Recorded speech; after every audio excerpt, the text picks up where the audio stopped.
নমস্কার বন্ধুরা, আজ আমি বানাবো খারকোল পাতা বাটা। এটাকে অনেকে ঘাটকোলও বলে। দেখে নিন, এটাকে অনেকে ঘাটকোলও বলে, আমরা খারকোল পাতা বলি। আপনারা কি বলেন আমাকে কমেন্ট করে জানিয়ে দেবেন।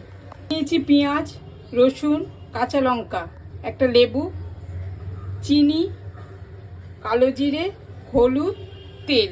খারকোল পাতাটাকে আমি ছোট ছোট টুকরো টুকরো করে কেটে নিয়েছি। কড়াইতে তেল দিলাম, কালো জিরে দিলাম, কাঁচা লঙ্কা দিলাম, করে ধুয়ে রাখা খারকোল পাতাগুলো আমি দিয়ে দিচ্ছি। সবগুলো দিয়ে দিলাম, নাড়াচাড়া করে নিচ্ছি।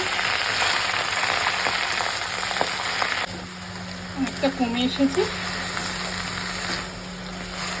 একটু ফাঁকা করে নিয়েছি। দিয়ে দেবো রসুন, দেবো কাঁচা লঙ্কা, তো কত চিংড়িটা দিলে আলাদা স্বাদ হবে, সেই জন্য চিংড়ি আমি দিয়ে দিলাম দুটো। এবার দিয়ে দেবো পেঁয়াজগুলো, নাড়িয়ে নেবো ভালো করে। এবার নামিয়ে নেব। এটা ঠান্ডা হয়ে গেলে এবার মিক্সিতে দিয়ে একটা মিহি পেস্ট বানিয়ে নেব।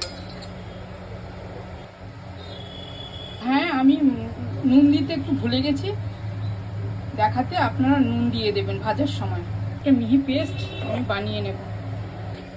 মিহি পেস্ট করে নিলাম।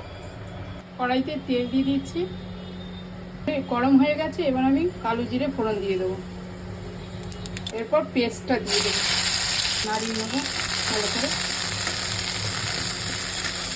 দিয়ে দেবো একটু চিনি, ভালো করে নাড়াতে হবে।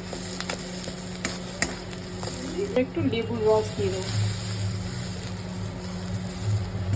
হয়ে গেছে, এবার আমি নামিয়ে নেবো।